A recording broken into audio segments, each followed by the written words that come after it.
Hello traders, welcome to chart ease. अब यहाँ पे सबसे पहला क्वेश्चन आपके दिमाग में आना चाहिए, वाई 44 ईएमए। भाई हमने 9+20 ईएमए सीख लिया, हमने 5+26 ईएमए भी सीख लिया। तो अब ये नया मूविंग एवरेज हम लोग क्यों सीखे? मैंने आपको स्टार्टिंग के वीडियो में बताया था 5+26 वाले में कि 9+20 ईएमए हम लोग यूज करते हैं टू कैप्चर माइक्रो ट्रेंड्स। मतलब क्या, जो छोटे छोटे मूव्स होते हैं उनको कैप्चर करने के लिए 9+20 ईएमए यूज होता है। 5+20 जो 5+26 ईएमए है, वो हम लोग कुछ मेजर ट्रेंड्स को कैप्चर करने के लिए यूज करते हैं। मतलब क्या, एक अच्छे खासे बड़े मूव को कैप्चर करने के लिए हम लोग 5+26 ईएमए यूज करते हैं। और ये जो 44 ईएमए है, इसका यूज थोड़ा सा और डिफरेंट है। ठीक है, आप हमेशा याद रखो, अलग अलग मूविंग एवरेजेस अलग अलग रोल के लिए यूज होते हैं। तो 44 ईएमए का रोल थोड़ा सा और डिफरेंट है। इसको हम लोग आज के वीडियो में डिटेल में प्रॉपर्ली समझेंगे, तो वीडियो को एंड तक देखना। अब यहाँ पे हम लोग क्या सीखने वाले, 44 ईएमए का स्विंग स्ट्रैटेजी।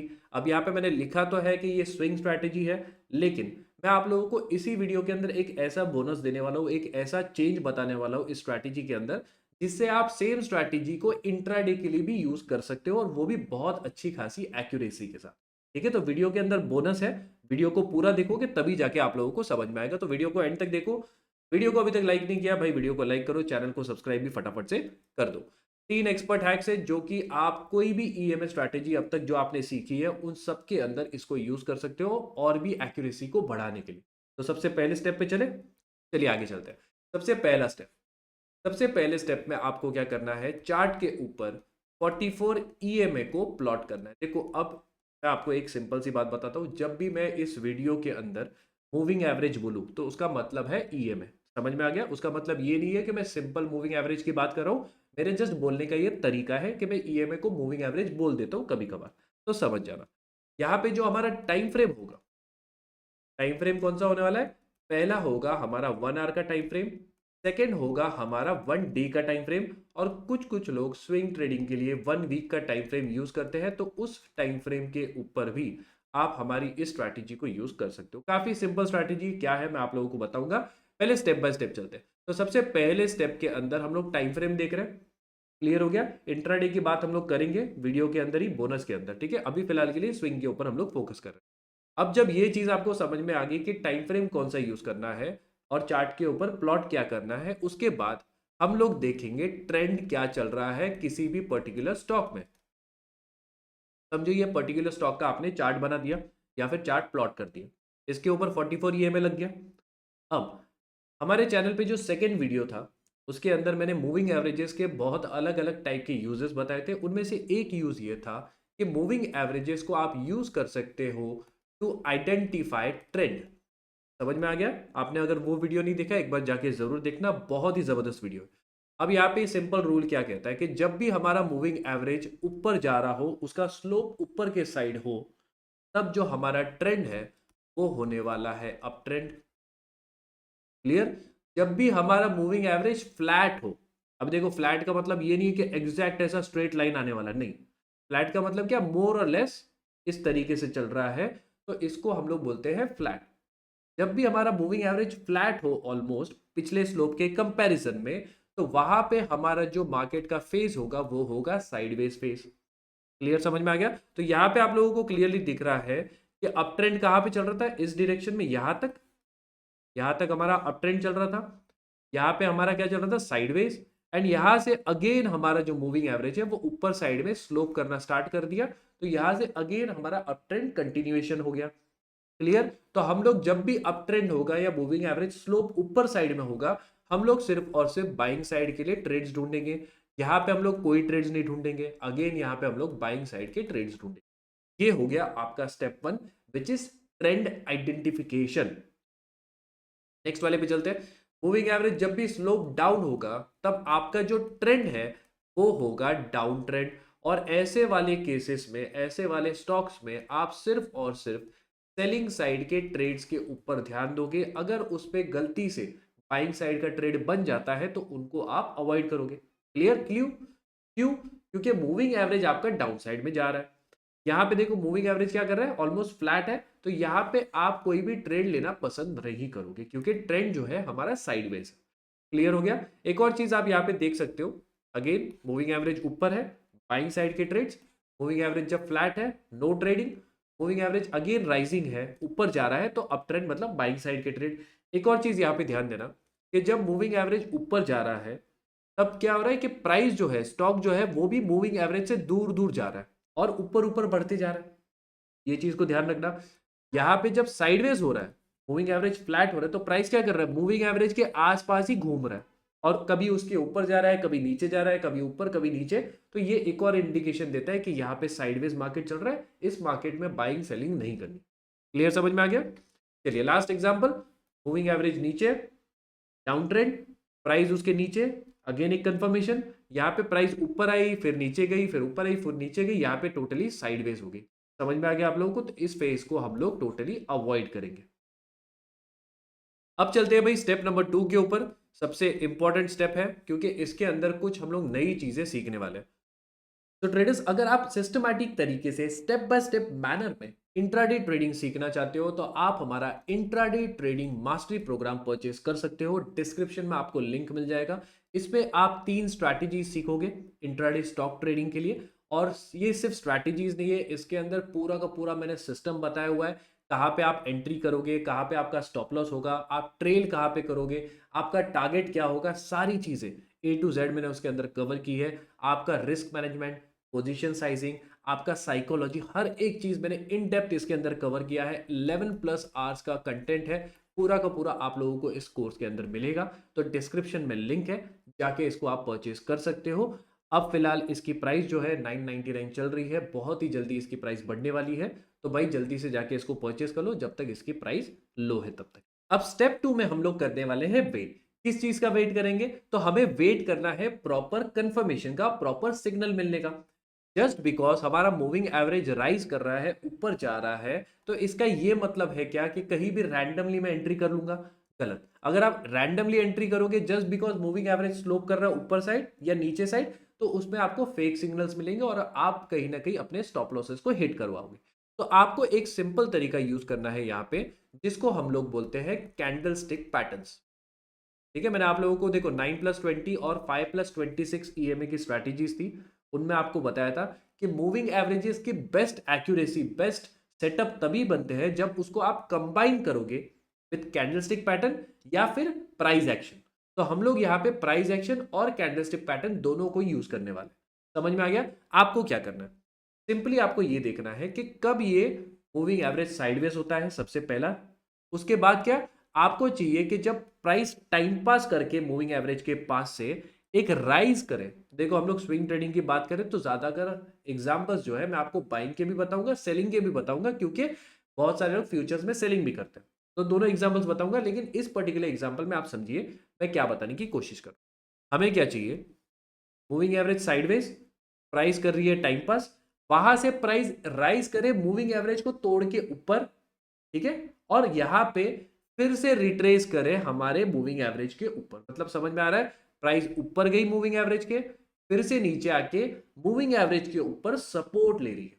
मैंने आपको पहले भी बताया moving averages acts as dynamic support and resistance zones. ये चीज को आप हमेशा याद रखना, moving averages dynamic support and resistance होती है, मतलब ऊपर ऊपर बढ़ती रहती है या नीचे नीचे गिरती रहती है। समझ में आ रहा है आप लोगों को? वापस से ये पर्टिकुलर स्टेप रिपीट करता हूं। हमें चाहिए प्राइस साइडवेज होने के बाद राइज करे, मूविंग एवरेज के ऊपर जाए, यहां पे थोड़ा सा स्पेस क्रिएट करे। ऐसा नहीं होना चाहिए कि आपका मूविंग एवरेज ऐसा जा रहा है और आपकी प्राइस ऐसा मर मर के ऐसा जा रही है। उस पर्टिकुलर स्टॉक में हम लोग ट्रेड नहीं करेंगे। ठीक हो गया? हमें चाहिए थोड़ा सा स्पेस क्रिएट करे, प्राइस में मोमेंटम दिखना चाहिए। प्राइस ऊपर गई, स्पेस क्रिएट किया मूविंग एवरेजेस के साथ में, उसके बाद फिर नीचे आई और यहां पे सपोर्ट लिया। समझ में आ रहा है आप लोगों को? ये चीज हमें चाहिए। जब भी यहाँ पे सपोर्ट लेते हुए हमें दिखेगी प्राइस मूविंग एवरेज के ऊपर, तब जाके हम लोग उसके अंदर पोजीशन क्रिएट करेंगे। आई होप आप लोगों को क्लियरली समझ में आ रहा है। नेक्स्ट एग्जांपल देखते हैं। यहाँ पे देखो अगेन मूविंग एवरेज फ्लैट था, साइडवेज हुआ, प्राइस ने डिस्टेंस क्रिएट किया मूविंग एवरेजेस से, उसके बाद फिर से रिट्रेस किया और वहां से फॉल देना स्टार्ट हुआ। तो हमारा अपॉर्चुनिटी कहां पे? सेलिंग का यहां पे। अभी आप बोलोगे कि भाई इस केस में तो मूविंग एवरेज को टच भी नहीं कर रहा है कैंडल। ठीक है, मैं इसके बारे में पूरा डिस्कस करूंगा, पूरा एक्सप्लेन करूंगा एक्सपर्ट हैक के अंदर। सारी चीजें हम लोग कवर करने वाले। भाई ध्यान से वीडियो को पूरा देखो। अब यहाँ पे अगेन देखो सेम चीज हो रही है। यहाँ पे क्या हुआ, मूविंग एवरेज फ्लैट है। अभी आप बोलोगे थोड़ा स्लोपिंग नीचे है, बरोबर है, लेकिन ओवरऑल ट्रेंड क्या भाई, ऊपर साइड में। तो मेरे लिए ये वाला जो फेज है ये है साइडवेज। मूविंग एवरेज ने क्या किया, ऊपर जाना चालू हुआ, प्राइस इसके ऊपर गई, रिट्रेस किया और यहाँ पे बाउंस करके फिर से ऊपर भागना स्टार्ट हुई। तो हम लोग अपॉर्चुनिटी कहाँ पे ढूंढेंगे, जब प्राइस मूविंग एवरेज के ऊपर सपोर्ट लेगी। समझ में आ रहा है। अब हम लोग कैंडलस्टिक पैटर्न के बारे में बात करते हैं। इस एग्जांपल को भी आप क्लियरली देख सकते हो कि प्राइस साइडवेज होने के बाद में मूविंग एवरेज पे रेजिस्टेंस लिया और फिर नीचे गिरना स्टार्ट हो गई। कैंडलस्टिक पैटर्न कौन से हम लोग यूज करेंगे, तो हम लोग यूज करेंगे 3 कैंडलस्टिक पैटर्न्स। सबसे पहला जो है उसको बोलते हैं मॉर्निंग स्टार या फिर इवनिंग स्टार। मॉर्निंग स्टार क्या होता है पहले वो बताता हूं। मॉर्निंग स्टार में आपको चाहिए 3 कैंडल पैटर्न होता है ये। फर्स्ट कैंडल होना चाहिए रेड, सेकेंड होना चाहिए एक छोटा सा कैंडल। अब ये छोटा कैंडल रेड भी हो सकता है, ग्रीन भी हो सकता है, डोजी भी हो सकता है, कोई फर्क नहीं पड़ता। और उसके बाद में आपका जो तीसरा कैंडल है that should be green colour. समझ में आ गया आप लोगों को। इसको बोलते हैं मॉर्निंग स्टार पैटर्न। ये होता है रिवर्सल पैटर्न। और ये कौन सा पैटर्न होता है भाई, बुलिश पैटर्न। मतलब ये पैटर्न मिलने के बाद आप एक्सपेक्ट कर रहे हो कि प्राइस यहां से ऊपर भागने वाली है। क्लियर, समझ में आ गया। इसका एग्जैक्ट ऑपोजिट होता है इवनिंग स्टार। मतलब क्या, स्टार्टिंग में आपको मिलेगी एक ग्रीन कैंडल, फिर बाद में छोटी कैंडल रेड कलर की भी हो सकती है, ग्रीन कलर की भी हो सकती है, डोजी भी हो सकती है, कोई फर्क नहीं पड़ता उससे। एंड उसके बाद थर्ड वाली जो कैंडल है वो बनेगी एक रेड कलर की स्ट्रॉन्ग कैंडल। इसको बोलते हैं इवनिंग स्टार। और ये वाला पैटर्न होता है एक स्ट्रॉन्ग बियरिश पैटर्न। क्लियर। चलिए पीछे चल के देखते हैं फटाफट से कहां पे ये पैटर्न बना था। इस पर्टिकुलर चार्ट पे आपको क्लियरली दिख रहा है, मुझे थोड़ा सा झुकना पड़ेगा, मेरा कैमरा है सॉरी। यहां पे देखो, फर्स्ट कैंडल रेड कलर की कैंडल बनी, सेकंड क्या बनी, डोजी, थर्ड कैंडल क्या बनी, हमारी ग्रीन कलर की कैंडल बन गई। तो ये हमारा कौन सा पैटर्न बन गया, बुलिश पैटर्न। कहां पे बना, मूविंग एवरेज के ऊपर। ये इंपॉर्टेंट है। अगर ये सेम पैटर्न मुझे यहां पे बनते हुए दिखता, या यहां पे बनते हुए दिखता, या इवन यहां पे बनते हुए दिखता, तो क्या मैं इसके अंदर ट्रेड लेता, नहीं लेता। ये पैटर्न मुझे चाहिए मूविंग एवरेजेस के ऊपर।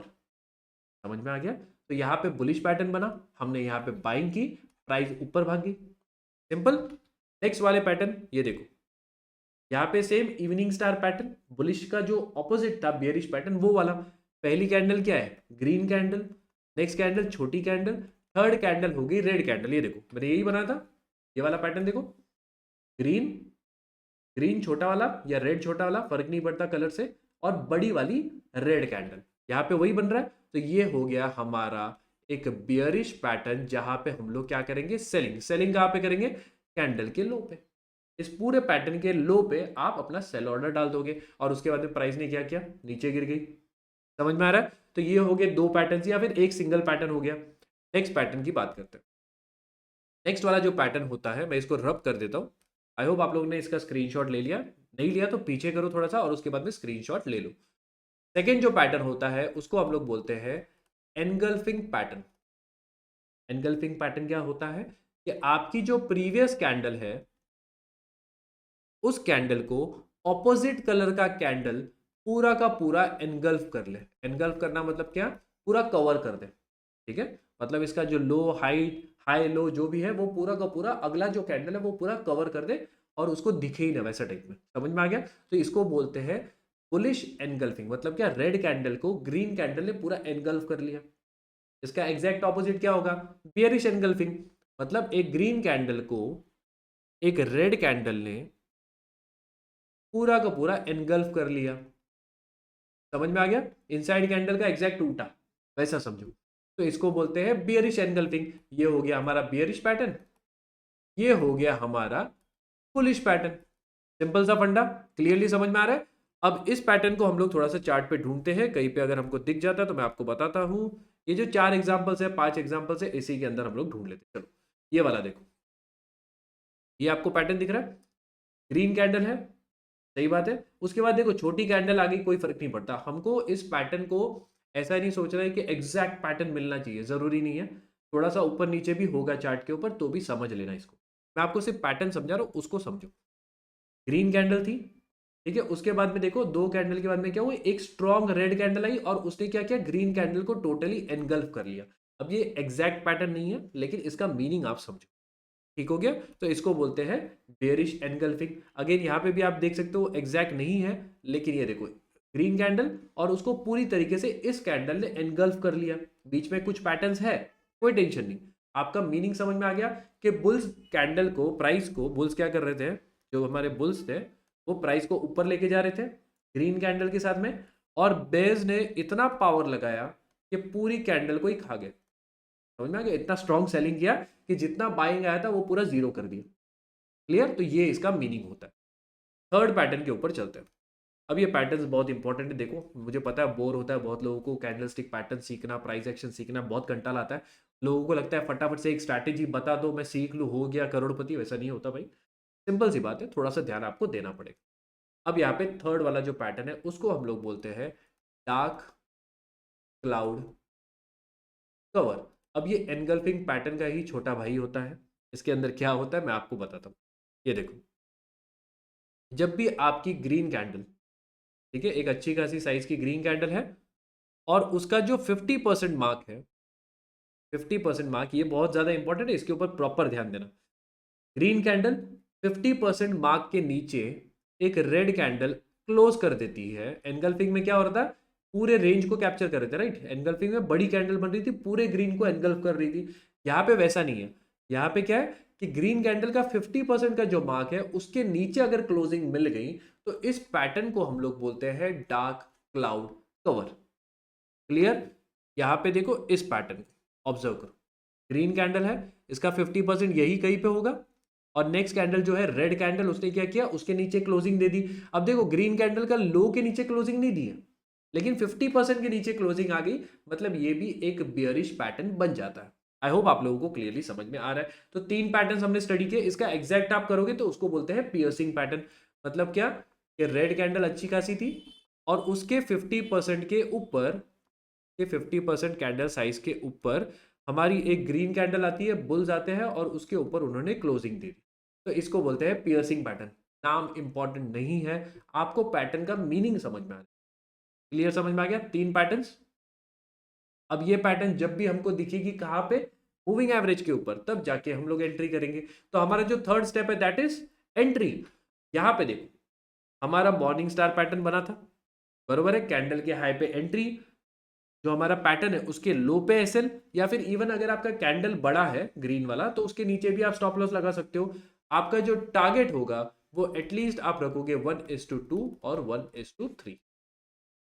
एक और तरीका क्या है, प्रीवियस जो आपका स्विंग है उसको भी आप अपना फर्स्ट टारगेट कंसिडर करके चल सकते हो।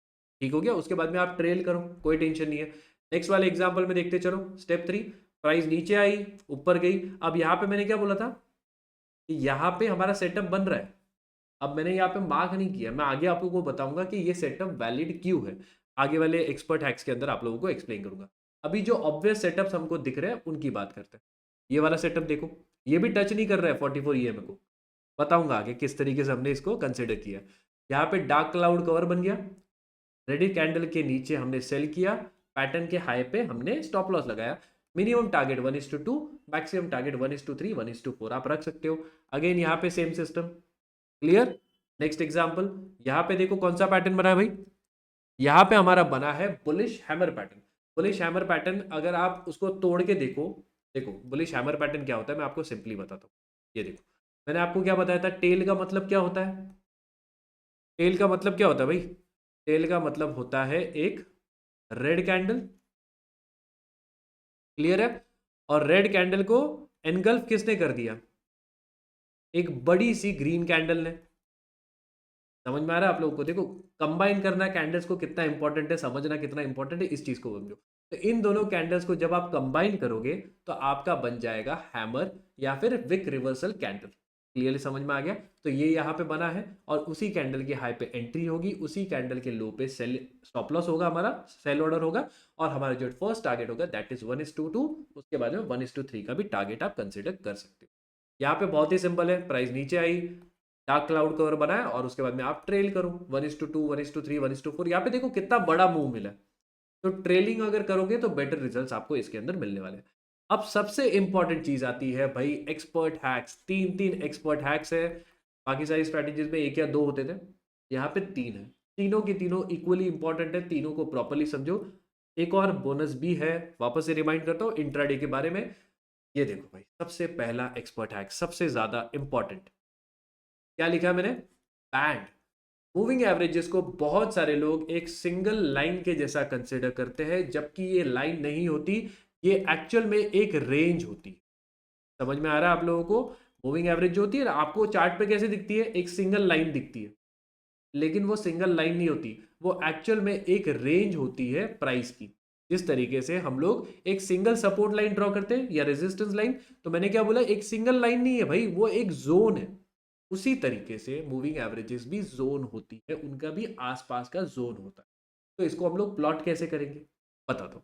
यहाँ पे देखो, इस पैटर्न को देखोगे तो मूविंग एवरेज के काफी नजदीक है। अभी देखो, मूविंग एवरेज मिडल वाली लाइन है, और उसके बाजू का जो है उसको बोलते हैं एनवलप या फिर रेंज। इस पैटर्न में अगर आप देखोगे तो रेंज के काफी नजदीक है, तो इसको हम कंसिडर कर सकते हैं। इस पैटर्न में अगर आप देखोगे तो रेंज को टच कर रहा है, मतलब इसको भी हम लोग कंसिडर करेंगे। एंड ये तो ऑब्वियस था, रेंज को टच कर रहा है, तो इसको भी हम लोग सेल सिग्नल कंसिडर करेंगे। आई होप आप लोगों को समझ में आ गया।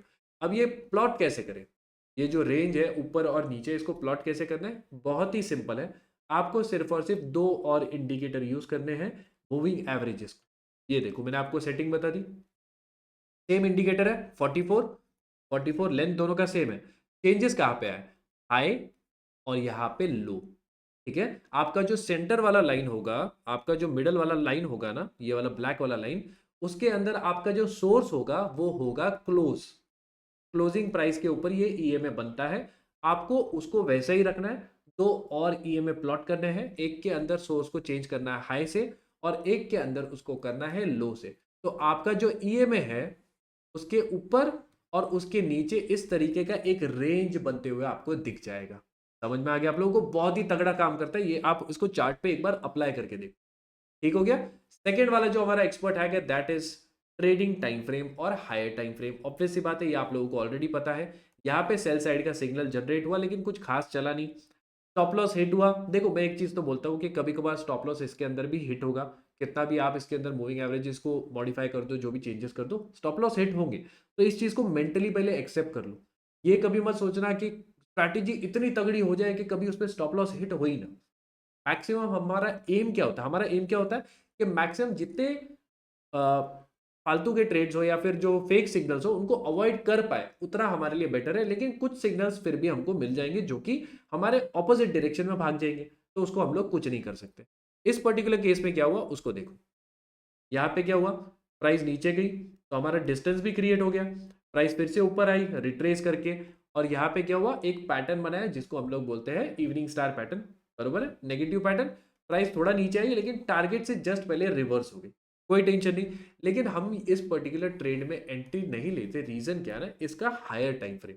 हमेशा याद रखो, स्विंग ट्रेडिंग हो, इंट्राडे ट्रेडिंग हो, कहाँ पे भी आप ट्रेड करते हो, हायर टाइम फ्रेम को हमेशा एज अ रेफरेंस आपको कंसिडर करना है। इस पर्टिकुलर केस में हायर टाइम फ्रेम पे हमारा ट्रेंड क्या चल रहा था भाई? ऊपर चल रहा था, बुलिश चल रहा था। तो ऐसे वाले केसेस में हम लोग सेलिंग साइड के ट्रेड्स को अवॉइड करेंगे। ठीक है, अब यहाँ पे ट्रेंड दो तरीके से आप देख रहे हो, एक तो मूविंग एवरेज ऊपर स्लोप कर रहा है वो भी, और एक आप सिंपल प्राइस एक्शन से भी देख सकते हो कि हमारा जो प्राइस है वो क्या चल रहा है, बुलिश पैटर्न के अंदर चल रहा है, higher high higher low pattern में चल रहा है। तो हम यहाँ पे सिर्फ बाइंग साइड के ट्रेड्स को ढूंढेंगे। ठीक हो गया, ये हो गया आपका एक्सपर्ट हैक नंबर 2। थर्ड वाला एक्सपर्ट हैक, ये वाला सबसे ज्यादा इंपॉर्टेंट, इसके लिए मैंने लास्ट के अंदर इसको इंक्लूड किया, और ये मैंने आज तक कभी आप लोगों को बताया नहीं। आपको ऐसे सारे स्टॉक्स को अवॉइड करना है जो इस तरीके का चार्ट बनाते हो। इस तरीके का मतलब क्या? आप इस चार्ट को थोड़ा ध्यान से देखिए, प्राइस को ऑब्जर्व करो। ईएमए तो आपका फ्लैट दिख रहा है, वो तो क्लियर है। यहाँ पे देखो क्या हो रहा है, प्राइस ऊपर गई नीचे गई।